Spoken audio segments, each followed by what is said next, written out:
अच्छा, एक बात बताइए कि क्या आप भी उन लोगों में से हैं जो स्टॉक मार्केट से फायदा तो लेना चाहते हैं लेकिन अच्छे से समझ नहीं पाते हैं कि स्टॉक मार्केट में इन्वेस्ट की शुरुआत कैसे की जाती है और किन बातों को ध्यान में रखते हुए इस मार्केट में कदम रखा जाए जिससे कि आप भी प्रॉफिट कर पाएं स्टॉक मार्केट से। तो इन सभी उलझनों को आज हम सुलझाने की कोशिश करेंगे इस वीडियो में, जो आपको बताएगा कि स्टॉक मार्केट में आपको प्रॉफिट कैसे मिल सकता है और कौन से 10 इंपॉर्टेंट और इफेक्टिव पॉइंट्स को कंसिडर करके स्टॉक मार्केट में इन्वेस्टमेंट की शुरुआत आप कर सकते हैं।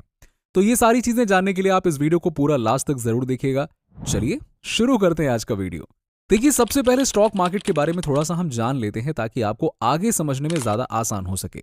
तो ओवरऑल वन लाइन में स्टॉक मार्केट एक ऐसी जगह है जहां कंपनीज अपने शेयर्स बेचती हैं और लोग उन्हें खरीदते हैं। अपने बिजनेस को एक्सपांड करने के लिए कंपनीज को क्या चाहिए होता है? पैसा। सिंपल सी बात है, जिसके लिए वो अपनी कंपनी के स्टॉक्स के रूप में कंपनी की कुछ हिस्सेदारी पब्लिक के बीच में डालती हैं। अब जिसके पास जितने ज्यादा स्टॉक्स, उसके पास उतनी ज्यादा हिस्सेदारी होती है। ऐसा करके कंपनी को बिजनेस के लिए पैसा मिल जाता है और पब्लिक को कंपनी में हिस्सेदारी। अब जैसे जैसे कंपनी ग्रो करती है उसके स्टॉक्स का प्राइस भी बढ़ता जाता है, जिससे स्टॉक होल्डर को भी प्रॉफिट होता है। वहीं कंपनी के लॉस के साथ स्टॉक होल्डर्स को भी लॉस हो सकता है। इस तरह स्टॉक्स एक कंपनी और स्टॉक होल्डर को कनेक्ट करती है। अब कंपनी के शेयर्स को लिस्ट करने और इन्वेस्टर को ट्रेडिंग प्लेटफॉर्म प्रोवाइड कराने का काम स्टॉक एक्सचेंज करता है, जहां पर स्टॉक्स खरीदे और बेचे जाते हैं, यानी कि ट्रेडिंग होती है।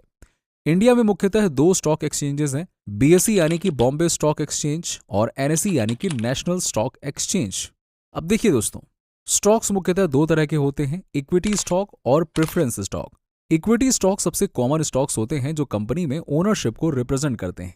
वहीं प्रेफरेंस स्टॉक्स स्टॉक्स की बजाय एक बॉन्ड से मिलते जुलते हैं। अच्छा, अब यहां पे आपको बता दें कि बॉन्ड किसी कंपनी या गवर्नमेंट को पैसे उधार देना जैसा होता है, जिसमें एक रेगुलर इंटरेस्ट आपको मिलता रहता है और बॉन्ड के एक पर्टिकुलर टाइम में मैच्योर होने पर ओरिजिनल मनी भी आपको वापस मिल जाती है। इसमें एक फिक्स्ड डिविडेंड भी मिलता है, जबकि स्टॉक्स में डिविडेंड मिलने की गारंटी नहीं होती, लेकिन हाँ, कई सारे कंपनीज देती हैं डिविडेंड्स।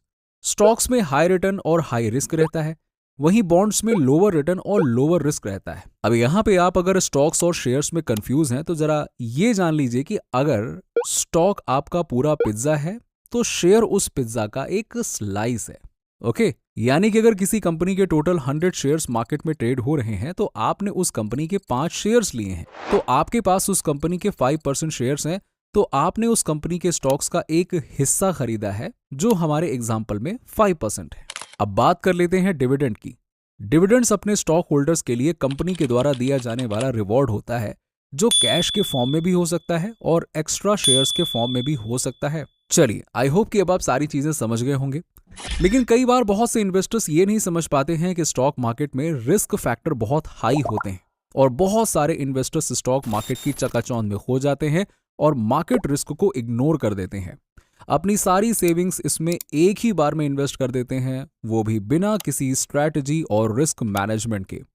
ऐसा इन्वेस्टमेंट उनके लिए हमेशा लॉस का रीजन बन जाता है। जी हाँ, तो अगर आप ऐसा नहीं चाहते हैं तो सोच समझकर ही एक्शन लेने के लिए तैयार रहिए, क्योंकि शेयर बाजार पेशेंस, नॉलेज, रिसर्च, साइकोलॉजी और स्ट्रैटेजी का मार्केट है। और स्टॉक मार्केट में इन्वेस्टमेंट शुरू करने के लिए आपको जिन 10 पॉइंट्स को जरूर कंसिडर करना होगा वो ये हैं। Number 1, market research. सबसे पहले रिसर्च बहुत जरूरी होती है। स्टॉक मार्केट में इन्वेस्ट करने से पहले आपको स्टॉक मार्केट को अच्छे से समझना होगा और जिन किसी कंपनीज और सेक्टर में आप इन्वेस्टमेंट करने की सोच रहे हैं उसके बारे में आपको प्रॉपर रिसर्च करनी जरूरी है, बहुत जरूरी है ये। इसके लिए आप कंपनीज और सेक्टर्स की फाइनेंशियल रिपोर्ट्स और सेक्टर ट्रेंड्स को ट्रैक कर सकते हैं। इस तरह रिसर्च करने से आपके इन्वेस्टमेंट के डिसीजंस इंप्रूव हो सकते हैं, जो आपको अच्छे रिजल्ट्स दिला सकते हैं। इसीलिए जल्दबाजी ना करें और अच्छे से रिसर्च करके ही कंपनी में इन्वेस्ट करिए। Number 2, prepare your investment strategy. Stock market को समझने के साथ साथ अपने इन्वेस्टमेंट प्लान को तैयार करना काफी जरूरी है। इसके लिए देखिए, कुछ ऐसे क्वेश्चंस के क्लियर आंसर्स आपके पास जरूर होना चाहिए, जैसे कि क्या आपको शॉर्ट टर्म इन्वेस्टमेंट करना है या फिर लॉन्ग टर्म? क्या आपको रिटायरमेंट के लिए इन्वेस्टमेंट करना है, बच्चों की पढ़ाई के लिए, या फिर आपका कोई फाइनेंशियल गोल है? आप कितना रिटर्न चाहते हैं और आपकी रिस्क टॉलरेंस कैपेसिटी कितनी है? यानी कि आप हाई रिस्क और हाई रिटर्न्स को प्रेफर करेंगे या लो रिस्क और लो रिटर्न्स को? आप कितना पैसा इन्वेस्ट कर सकते हैं? क्या आप SIP की फॉर्म में इन्वेस्ट करेंगे या लमसम इन्वेस्टमेंट को प्रेफर करेंगे?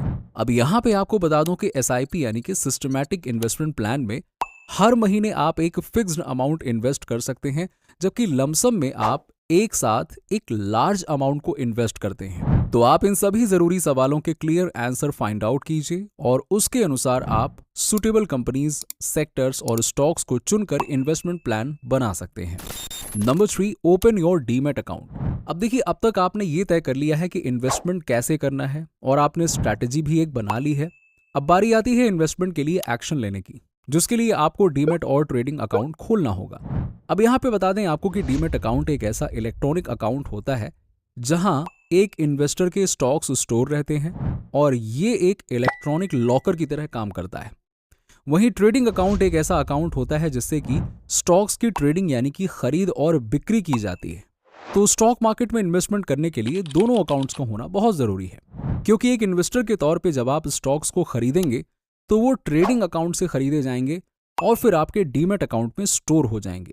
इसी तरह से जब आप स्टॉक्स को बेचेंगे तो वो आपके डीमैट अकाउंट से निकलकर ट्रेडिंग अकाउंट में ट्रांसफर हो जाएंगे, जहां से आप उन्हें बेच सकते हैं। और इस प्रोसेस में आपको KYC प्रोसेस भी कंप्लीट करना होगा, जो आपके इन्वेस्टमेंट की सिक्योरिटी के लिए बहुत जरूरी है। Number 4, diversification. देखिए, अकाउंट ओपन होने के बाद अब यहाँ पे आप अपना इन्वेस्टमेंट शुरू कर सकते हैं और उसे इफेक्टिव बनाने के लिए आपको डाइवर्सिफिकेशन की इंपॉर्टेंस को समझना बहुत महत्वपूर्ण हो जाता है। इसका मतलब है कि अपने इन्वेस्टमेंट अमाउंट को एक ही कंपनी और सेक्टर में लगाने की बजाय अलग अलग कंपनीज और सेक्टर में लगाना है। देखिए, ऐसा करने से ना आपका रिस्क कम हो जाता है और आपका पोर्टफोलियो एक बैलेंस पोर्टफोलियो बन जाता है। इसीलिए आप IT, फार्मा, ऑटो, बैंकिंग और डिफरेंट अदर सेक्टर्स में इन्वेस्ट कर सकते हैं, ताकि एक सेक्टर में कोई अनएक्सपेक्टेड गिरावट आपके इन्वेस्टमेंट को ज्यादा अफेक्ट ना करे। आप अपने इन्वेस्टमेंट को लार्ज कैप, मिड कैप और स्मॉल कैप स्टॉक्स में डाइवर्सिफाई करें, ना कि एक ही तरह के स्टॉक्स में। अब यहाँ पे आपको बता दें कि लार्ज कैप कंपनीज यानी कि बड़ी बड़ी स्टैब्लिश्ड कंपनीज हैं और स्मॉल कैप कंपनीज यानी कि छोटी और नई कंपनीज होती हैं। इस तरह रिस्क कम करने के लिए केवल स्टॉक्स में इन्वेस्ट ना करें, स्टॉक्स के साथ साथ म्यूचुअल फंड्स, गोल्ड और बॉन्ड्स में भी इन्वेस्ट आप कर सकते हैं।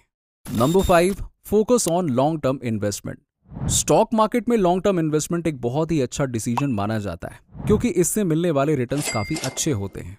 लॉन्ग टर्म में मार्केट के उतार चढ़ाव से आपका इन्वेस्टमेंट बहुत ही कम अफेक्ट होता है, यानी कि प्रभावित होता है, और ओवर द लॉन्ग टर्म आपको बहुत अच्छे रिटर्न मिलते हैं, बहुत अच्छा प्रॉफिट होता है। इसके अलावा फाइनेंशियल गोल्स को भी आसानी से अचीव किया जा सकता है।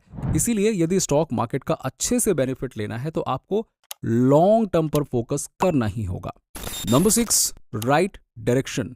आपको स्टॉक मार्केट या किसी भी जगह इन्वेस्टमेंट करने से पहले अपने दोस्तों या रिश्तेदारों से मिलने वाली रैंडम फाइनेंशियल टिप्स को ब्लाइंडली फॉलो करने से बचना है। यस, क्योंकि अभी आप इस फील्ड में नए हो, इसीलिए आपको ऑथेंटिक सोर्स से सही जानकारी लेने पर फोकस करना चाहिए। इसके लिए आप फाइनेंशियल एडवाइजर से गाइडेंस ले सकते हैं। बहुत सारी financial books, brokerage firms, online forums, financial blogs, website और ऑथेंटिक यूट्यूब चैनल्स भी इसमें आपकी मदद कर सकते। लेकिन हाँ, इन्हें चुनते समय आपको बहुत कॉशियस रहना होगा, ताकि आप मिसगाइड होने से बचें और वैल्यूएबल एवं ऑथेंटिक फाइनेंशियल एडवाइस आपको मिल सके। Number 7, start with baby steps. मतलब शुरुआत बहुत छोटे से करें। जैसे कि अभी स्टॉक मार्केट आपके लिए नया है, इसलिए स्मॉल इन्वेस्टमेंट से शुरुआत करना आपके लिए फेवरेबल और सेफ रहेगा, क्योंकि इससे ज्यादा लॉस का रिस्क नहीं रहेगा। जैसे जैसे समय के साथ आप एक्सपीरियंस गेन करते जाएंगे, वैसे वैसे आपका कॉन्फिडेंस बिल्ड होगा और इन्वेस्टमेंट डिसीजंस भी आपके काफी बेहतर होते जाएंगे। कुछ वक्त के बाद आप ऐसे लार्ज इन्वेस्टमेंट करने के लिए तैयार हो पाएंगे जिसमें रिस्क कम और प्रॉफिट ज्यादा हो। इसीलिए आप स्मॉल इन्वेस्टमेंट से ही शुरुआत करें, जिसके लिए आप SIP, स्मॉल क्वांटिटी में स्टॉक्स की खरीदी और ETF यानी कि एक्सचेंज ट्रेडेड फंड्स जैसे ऑप्शन को चुन सकते हैं और अपनी इन्वेस्टमेंट की जर्नी शुरू कर सकते हैं। Number 8, keep trekking your portfolio. देखिए दोस्तों, यदि आप डायरेक्टली स्टॉक्स में इन्वेस्ट करते हैं तो आप इन्वेस्टमेंट करके फ्री नहीं हो सकते हैं। आपको इसे रेगुलरली मॉनिटर करते ही रहना होगा, ताकि आप मार्केट के ट्रेंड्स और कंडीशंस के अनुसार अपनी स्ट्रैटेजी एडजस्ट कर सकें, रिस्क को मैनेज कर सकें और अपने इन्वेस्टमेंट को प्रोटेक्ट कर सकें। इसके लिए आपको हो सके तो वीकली, नहीं तो महीने में कम से कम एक बार अपने इन्वेस्टमेंट को मॉनिटर करना चाहिए। साथ ही market trend, news updates, fees और tax related news, major local या ग्लोबल इवेंट्स पर भी नजर रखनी चाहिए। यानी कि ओवरऑल आपको काफी चीजों से अपडेट रहना है। Mobile application, financial news websites और ब्रोकरेज प्लेटफॉर्म से आपको वैसे तो ये सारी जानकारियां आसानी से मिल सकती हैं, जिससे कि आप अपना ट्रेडिंग और इन्वेस्टमेंट डिसीजन आसानी से ले सकते हैं। नंबर 9, कीप पेशेंस इन इन्वेस्टमेंट। दोस्तों, इन्वेस्टमेंट में सबसे इफेक्टिव और इंपॉर्टेंट टूल होता है पेशेंस। यस, और जो भी इस बात को समझ लेता है उसे अपने प्रॉफिट, लॉस और रिस्क को मैनेज करना बहुत आसानी से आ जाता है। और जो पेशेंस को इग्नोर करके इंपल्सिव डिसीजन लेते हैं, उन्हें शॉर्ट टर्म पीरियड में नुकसान का सामना करना पड़ सकता है। तो कभी भी जल्दबाजी में कोई डिसीजन ना लीजिए। अपने डिसीजंस के पीछे के रीजन को समझिए कि आखिरकार आप वो डिसीजन क्यों ले रहे हैं। छोटे छोटे करेक्शंस से घबराइए नहीं और अच्छे स्टॉक्स में लॉन्ग टर्म तक इन्वेस्टेड रहिए, जिससे कि आपको अच्छे रिटर्न्स मिल सकें। Number 10, keep learning. यदि आपने कुछ इन्वेस्टमेंट किया है और आपके बिगिनिंग लक्स ने काम कर दिया है और कुछ स्टॉक्स में आपको अच्छे रिटर्न्स मिल गए हैं, तो ये समझने की भूल बिल्कुल मत कीजिएगा कि आप इस मार्केट के एक्सपर्ट बन गए हैं और अब मार्केट मूवमेंट को आप अच्छी तरह से समझते हैं, इसीलिए आपको कुछ नया सीखने की जरूरत नहीं है। बिल्कुल गलत बात है ये आपकी सबसे बड़ी भूल हो सकती है। स्टॉक मार्केट में अगर सफल होना है तो फेलियर के लिए तैयार रहना भी उतना ही जरूरी है, क्योंकि मार्केट कभी स्ट्रेट फॉरवर्ड लाइन में ऊपर नहीं जाता है। बीच बीच में करेक्शंस आते हैं और वहां पे आप पैनिक में आ सकते हैं कि भाई आपका पैसा एकदम से कम होने लग जाएगा, तो पैनिक हर किसी को हो सकता है। ऐसे समय में पेशेंस के साथ साथ लर्निंग भी जरूरी है। मार्केट ट्रेंड्स, इकोनॉमिक इंडिकेटर्स और तेजी से इवॉल्व होती टेक्नोलॉजीज को आपको डे टू डे सीखना होगा और हमेशा अपडेटेड रहना होगा, जिससे कि आप अपना सही ट्रेडिंग डिसीजंस उसी अनुसार ले सकें। दोस्तों, इस तरह इन 10 पॉइंट्स के जरिए आप स्टॉक मार्केट में अपना कदम रख के इन्वेस्टमेंट शुरू कर सकते हैं और एक सक्सेसफुल इन्वेस्टर बन सकते हैं। तो दोस्तों, इसी के साथ ये वीडियो यहाँ पे समाप्त होती है। यदि इस वीडियो में आपको कुछ नया सीखने को मिला हो तो कृपया ये मदद आगे अपने रिश्तेदारों और दोस्तों के साथ शेयर करना ना भूलें, जिससे कि वो लोग भी इन्वेस्टमेंट शुरू कर सकें। और साथ ही यदि आपके पास कोई नया टॉपिक है जिसके बारे में आप वीडियो देखना चाहते हैं तो कमेंट सेक्शन में जरूर बताइए।